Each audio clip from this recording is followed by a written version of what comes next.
दीक्षा देने के बाद शिक्षा देने का काम होना चाहिए था। बाकी महिलाओं के तो घूंघट भी नहीं हटे।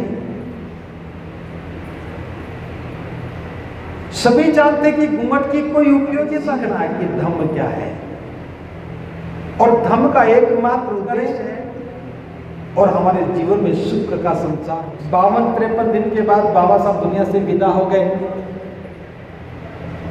और वो काम आगे नहीं बढ़ा। बिल्ली के पास ये काम है क्या रास्ता काटे?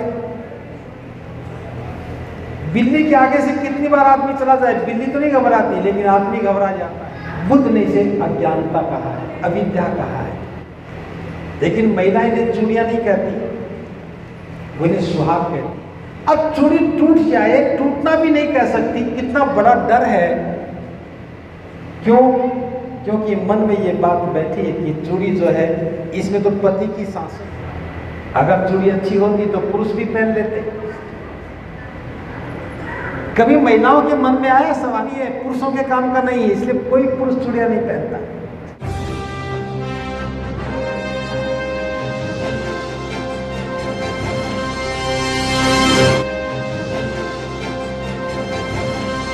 बात मैं इसलिए बता रहा हूं ताकि समझ में आ जाए कि वो हमारा प्रयास गलत नहीं था।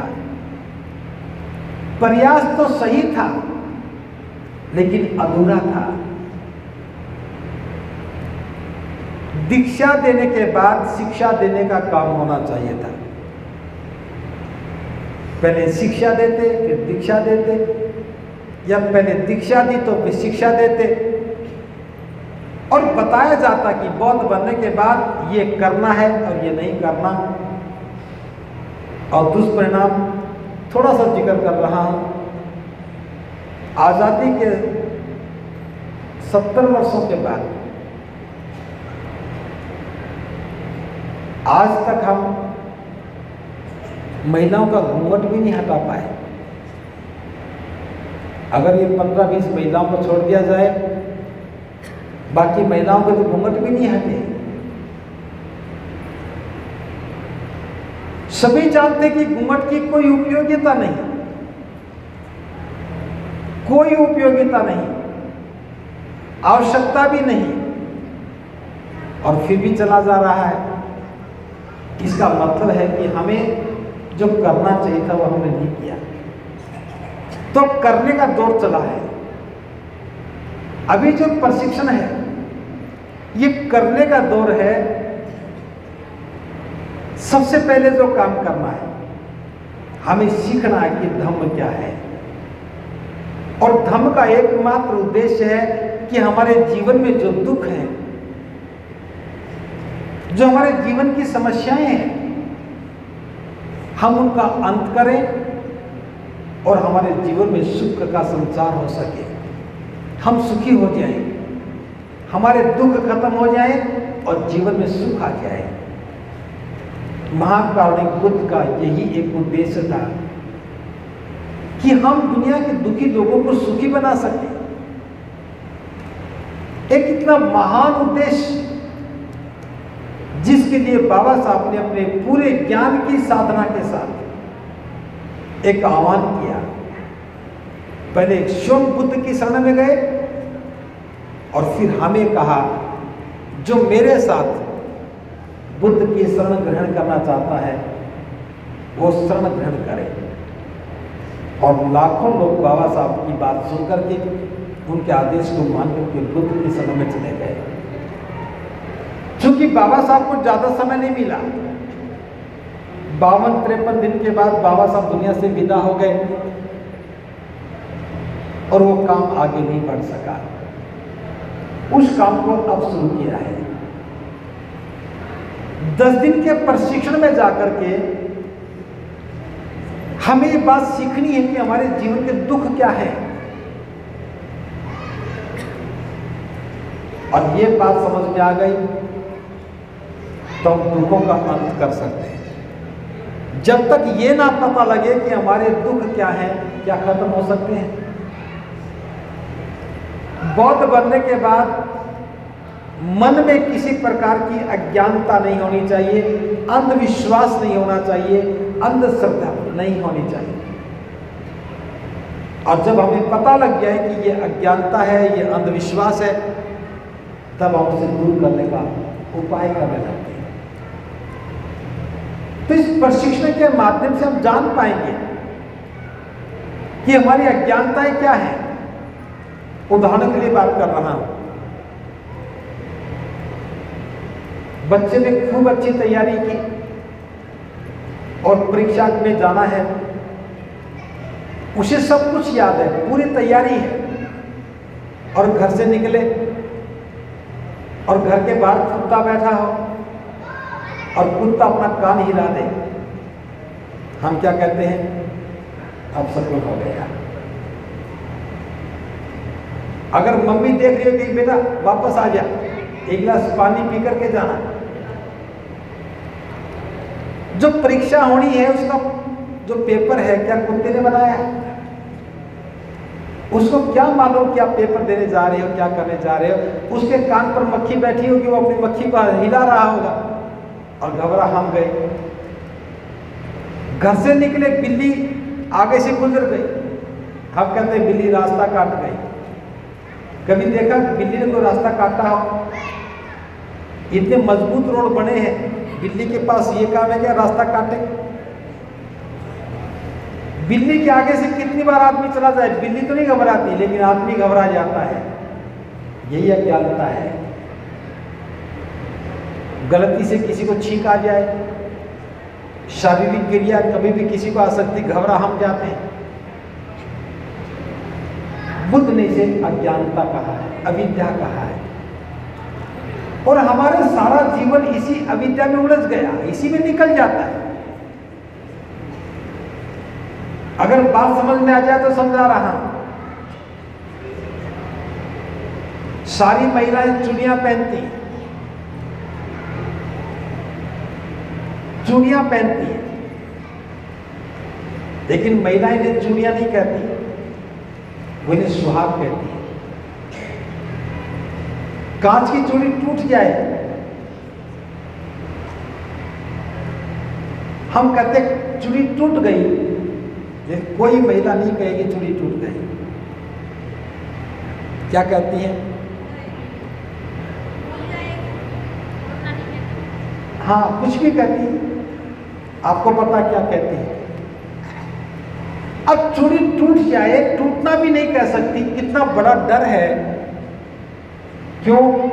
क्योंकि मन में ये बात बैठी है कि चूड़ी जो है इसमें तो पति की सांसें हैं। चूड़ी तो एक ही बार टूटती हैं, और वो भी पति की छाती पर, मरने के बाद। इतना बड़ा भय जो मन में है, ये अविद्या, ये अज्ञानता है। और जिसकी समझ में आ गया उसकी उतर जाती है, जिसकी समझ में नहीं आई वो पहनती रहती है। अब 64 सालों में हम ये नहीं समझ पाए कि चूड़ियों की उपयोगिता क्या है। अगर चूड़ी अच्छी होती तो पुरुष भी पहन लेते। कभी महिलाओं के मन में आया सवाल? जब रिश्ता हुआ तो पति की ओर से तोहफा में आई चूड़ियां। एक बार बाजार जाके 2 दर्जन आप भी खरीद कर पति को दे दो, तुम भी पहन लो। ये सारा विज्ञान महिलाओं के लिए, पुरुषों के काम का नहीं है, इसलिए कोई पुरुष चूड़ियां नहीं पहनता।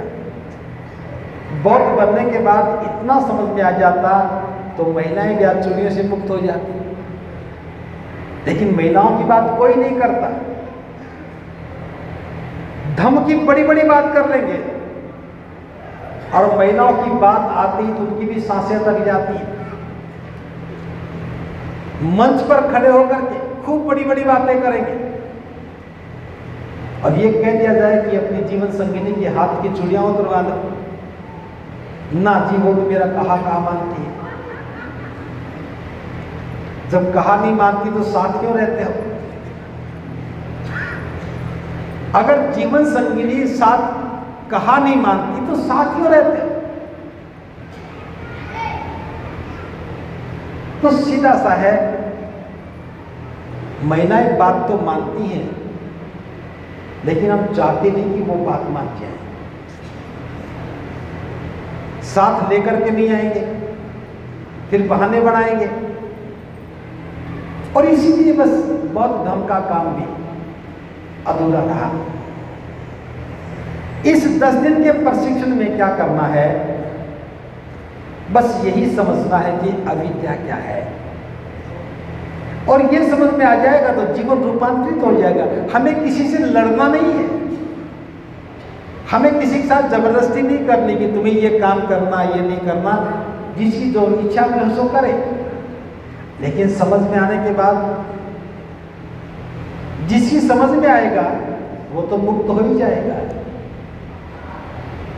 ये 10 दिन का प्रशिक्षण मन को ठीक करने के लिए। जब तक हम अपने मन को ठीक नहीं करेंगे, हम कोई परिवर्तन नहीं कर सकते। इस बात को ढंग से समझिए। बौद्धों का एक बहुत महत्वपूर्ण धम्म ग्रंथ है, एक ग्रंथ है जिसे हम धम्मपद कहते हैं। उस धम्मपद का जो पहला पद है वो है मनोपुपमा धम्मा मनोशेटा मनोमया मनसा च पदुठेन वासती वा करोति वा ततोन दुख मनवेति चक्कं वैतो पदम। इसका अर्थ है कि दुनिया में सारे काम मन से ही होते हैं, और मन बड़ा सुंदर है, बड़ा मनोमय है। जो व्यक्ति मन से बुरा सोचता है वा करोति वा, और बुरा ही करता है, ततो न दुख मनवेति, उसके पीछे दुख ऐसे हो लेते हैं जैसे बैल के कंधे पर जुड़ी हुई गाड़ी के पहिए।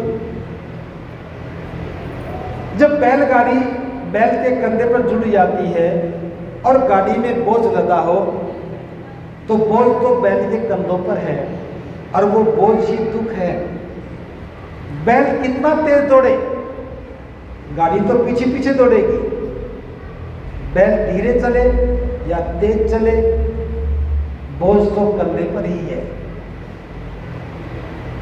तो तथागत ने कहा कि जो व्यक्ति मन से बुरा सोचता है और बुरा ही करता है, उसके पीछे दुख ऐसे हो लेते हैं जैसे बैल के कंधे पर जुड़ी हुई गाड़ी के पहिए।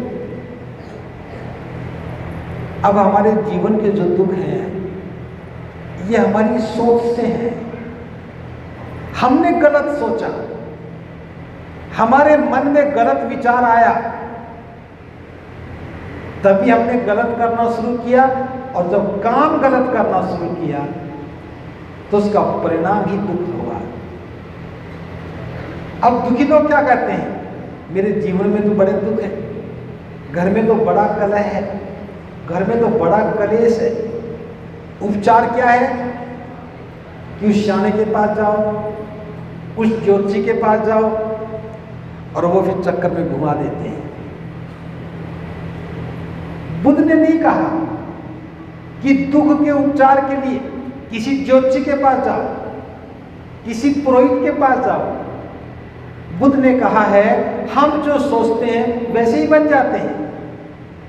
अगर किसी के घर में दुख है, किसी के घर में कलह है, झगड़ा है, तो सीधा सा अर्थ है कि वो हमने चाहा है, हमने खुद उसे पैदा किया है, हमारे अपने मन से वो बात निकली है और वो हो रही है।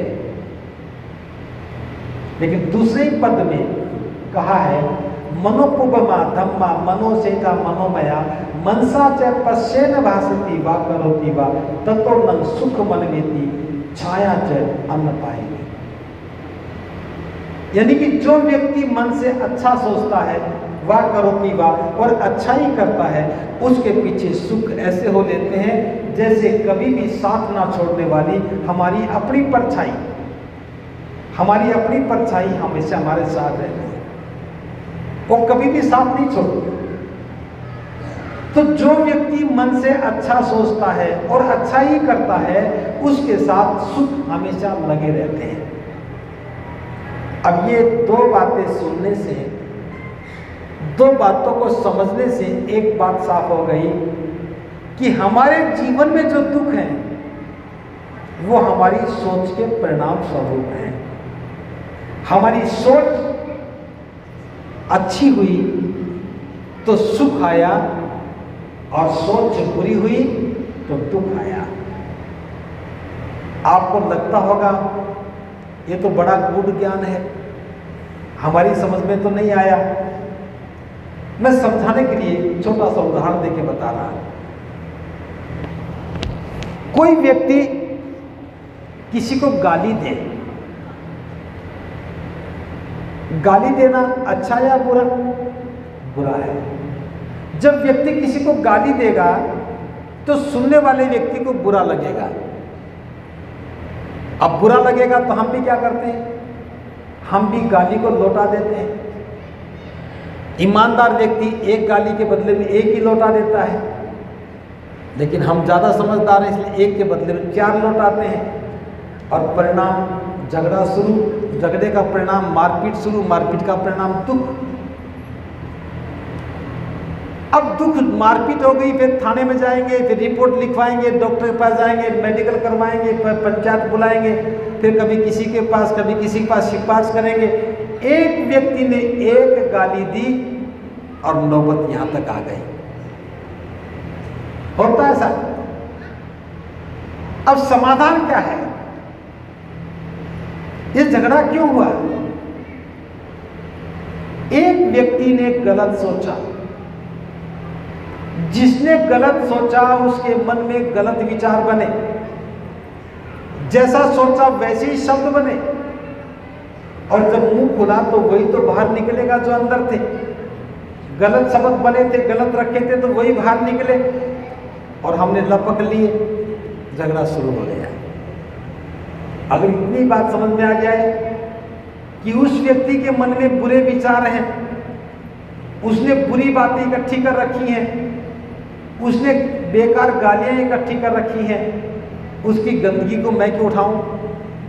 अगर कोई गाली दे रहा है तो इतना ही तो सोचना है, गाली तो वो दे रहा, मैं क्यों दूं? अगर हम अपने मन के दरवाजे बंद कर लें और ये सोच करके कि गलती उसकी है, हम इसे स्वीकार ना करें, तो कोई झगड़ा नहीं होगा। एक व्यक्ति जो अच्छा सोचता है उसके मन में अच्छे विचार बनते हैं, अच्छे विचार बनेंगे, अच्छे शब्द बनेंगे, अच्छे शब्द बनेंगे, जब बोलेगा तो अच्छे शब्द ही निकलेंगे, अच्छे शब्द निकलेंगे तो संबंध अच्छे बनेंगे, और संबंध अच्छे बनेंगे तो सुख मिलेगा। बस याद रखना, संबंध बुरे हैं तो दुख मिलेगा, संबंध अच्छे हैं तो सुख मिलेगा। तो धर्म का जो आधार है वो संबंधों पर है, क्योंकि बुद्ध ने कहा कि मेरे धर्म का केंद्र मनुष्य है। एक मनुष्य का दूसरे के साथ अच्छे संबंध का होना बहुत जरूरी है। तो प्रबुद्ध उपासक उपासिकाओं, थोड़ी सी बात है, हमें अपने ही मन को ठीक करना है कि मेरा मन ठीक से सोचने लगे, ठीक सोचने लगे और अच्छा सोचने लगे। अच्छा सोचेगा तो अच्छे शब्द बनेंगे, और हमारे मन के अंदर अच्छे अच्छे शब्द इकट्ठे होते चले जाएंगे। जब भी मुंह खुलेगा तो अच्छे ही शब्द निकलेंगे।